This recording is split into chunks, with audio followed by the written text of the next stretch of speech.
Hello everybody, it's Mr. G coming at you with another Misconceptions in History. Today I want to talk about an unusual piece of development of warfare that came about actually as early as the early 1800s, but would only be in use for about 100 years.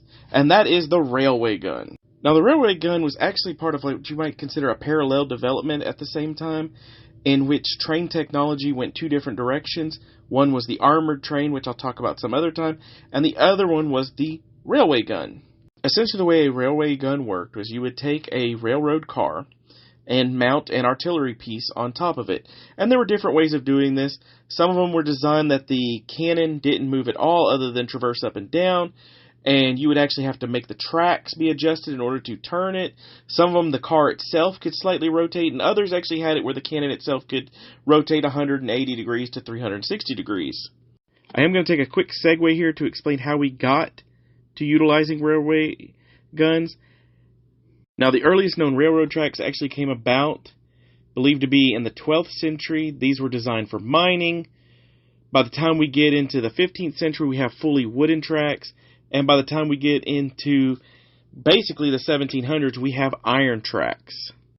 Now, the first full-scale working steam locomotive didn't appear until 1804. And from there, we see a lot of changes in the 1830s into the 1840s. And that's what I bring up the 1840s, is there's actually when we start to see the idea of utilizing steam-powered trains for weapons. From the 1840s to about 1850, several Russians speculated the idea of attaching an artillery piece onto these steam trains. However, essentially these didn't go beyond the prototype theoretical phase. It would not be until the American Civil War that we would see the practical deployment of steam locomotives in warfare. Due to the logistical importance of the railroad tracks in the United States during the American Civil War, we see that there's a need to not only protect the steam locomotive, but also the tracks and anyone who may support them. This is why we see armored trains begin to appear, like this 1861 railroad battery, which was basically an armored railroad car that had a cannon mounted on it and could also allow troops to fire out the sides. We also see the first railway guns being deployed, like this Confederate Lee Brook railgun. And these were essentially artillery pieces on tracks. That's all they were. They weren't designed to protect individual troops like the armored train pieces were. This was just an artillery that could move along tracks. This one in particular used the single-banded Brook rifle, which is a standard Confederate field piece designed for the naval artillery. The Union had their own railway gun where they mounted a 13-inch Coehorn mortar onto a railway car, very similar to how the Confederate did it, and is actually apparently extremely effective at over 3,600 yards. Now, these two railway guns were part of the Siege of St. Petersburg, in which Union and Confederate forces each fired over 40,000 mortar rounds in what would become one of the longest sieges in American history. The next major country to develop railway guns would actually be France, and this was actually developed during the Siege of Paris during the Franco-Prussian War. This would actually lead France to producing multiple types of railway guns. They would even try to sell them, but what was important is it developed the railway cars that they used for these guns. The British would follow suit during the Second Boer Wars, and they actually came up with the idea of utilizing railway guns as a field support piece, basically moving tracks into position to allow them to support troops, but the war ended before they could actually use it. By the time World War I rolled around, every nation began to deploy railway guns. The French, who were caught off guard, actually deployed coastal artillery defense and naval guns first for their railway guns, and then built purpose-built guns, like you see here with the Observer de 520 Model 1916. This gun was specifically designed to combat German fortifications and the German field artillery cannon known as Big Bertha.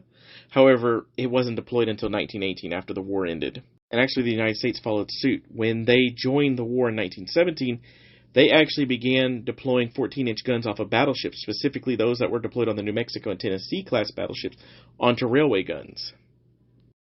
When we get to World War II, both the Germans and British had actually deployed their railway guns into the English Channel, with the idea being that they could hopefully attack each other across the channel. Interestingly enough, this one here, the Krupp K5, was one of their last desperate measures for a railgun, and by the end of the war, they had actually began to experiment on rocket-propelled rounds, and even moving this field piece with specially designed turretless Tiger II tanks. Even with all this innovation and changes, railway guns really hadn't changed in decades.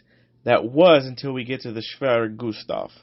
This was supposed to be the railway gun that was going to change the world. This was the siege piece that would eliminate the need for any other type of railgun and end the war. These guns were massive. They were 31-inch guns. They fired an 800-millimeter shell. They had an average rate of fire of about 14 rounds per day because it took 30 to 45 minutes to reload the cannon. The Gustav and its sister cannon, the Dora, would be the end of large caliber railway guns. After this, the end of World War II, there was no need for them. Rockets, jet engines, better bombing capabilities, you can name it. They all spelled the end of the railway gun. There was just no need. And as these guns got bigger, they were actually more vulnerable. So it became basically useless at this point after World War II. So there you have it, a very brief look at the railway gun and its history. I mean, in all honesty, they were only deployed for about 80 years, and then they just basically stopped being useful. So that's it for today. I thank you for joining me, and I look forward to talking to y'all on the next time.